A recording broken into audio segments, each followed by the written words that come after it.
months, and then I came up here. So it's actually coming up on my year anniversary with Chanhassen coming in October. So it's been just about a year and 4 months now. Got it. What inspired you to work in the fitness industry? It was actually kind of a little bit of an accident. I originally started off going into the physical therapy route, but I thought it would be a really great opportunity to be able to help people prevent getting into a situation where they need physical therapy all the time to treat issues and actually get them on the front hand. I had struggled with weight most of my life, and so I lost weight twice in my life. Once I lost it in high school. Now, put it all back on in college because it's a great diet you have in college. And then right after college, I wanted to lose all the weight, and so I decided I'd finally lose it, and I just fell in love with fitness, and I've been loving my career ever since. We love having you here. What's your favorite part of working at OTF? My favorite part of working at OTF is the fact that I know every day is a little bit different, and not only that, I get to help people push themselves a little bit outside their comfort zone. Someone who very much believes that getting outside that comfort zone is how you make the best things in your life happen, and so many things about the OTF program allow people to do more than they thought they would ever be capable of. Can you tell us about one of your current fitness goals? So right now I'm training for the Twin Cities Marathon. I am very sore most of the times after being done with those runs. And not sure that I'll run another full marathon, but I definitely love running, so I have a feeling a half marathon will probably be the next thing after. That or maybe an Ironman just because I feel a little crazy. That's more than a marathon. I realize, and okay. I'm a glutton for punishment, so. Apparently. Do you have a favorite Orangetheory moment? A favorite moment? Yeah, I would say this last year we got a member who, after joining, she actually wrote us a card, and then she even gave us a small gift for the fact of being able to treat the team. Because she was someone who very much fit that. She's doing more than she ever thought she would actually be able to do, and her note expressed all of that. So I still have that pinned up in our back studio office there because it is something that honestly makes me think that I am doing something that's actually making a difference in others' lives.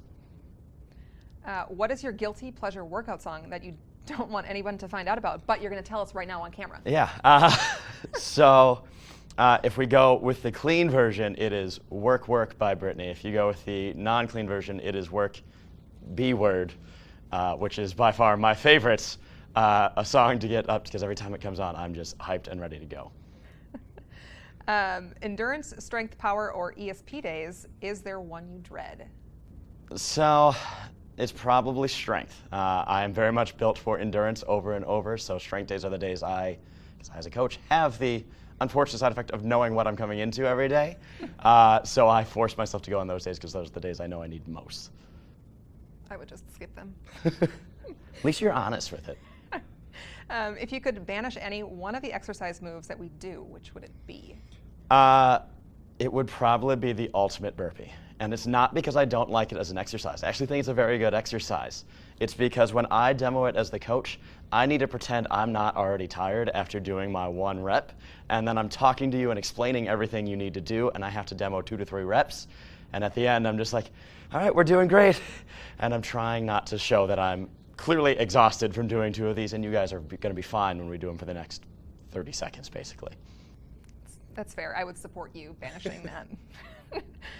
When you're not working, what kinds of hobbies do you have? So when I'm not working, it depends on what I'm doing. Obviously, fitness is a huge passion of mine. I probably work out on average 2 hours a day, some days even up to 4. But I really enjoy nonfiction reading. I love reading about human psychology. I read a great book called The Happiness Equation, which is a book I recommend everyone read because it drastically changed how I approach my job and my life in general. And then I'm also very, very geeky and love anything tech. I have literally every video game console that is out right now in my house, and I continue to buy games for them despite the fact that I'm doing more working out and less gaming. But they're still fun to me. To each their own. Yeah. What's your favorite movie? It's got to be Gladiator. It's a poster I still have hanging up in my room, that and an Avengers poster. It's framed, though, because I've graduated since college, so I needed to make it nicer. Classing it up. Yeah. I get it. Make it look like I'm an adult now. If a movie was going to be made of your life, what would the title be, and what actor would portray you? It would probably be called Locks. My nickname on cross country was Goldilocks, which is why if you ever follow me on my FitnessPal or Instagram, it's Locks66. 6/6 is my birthday.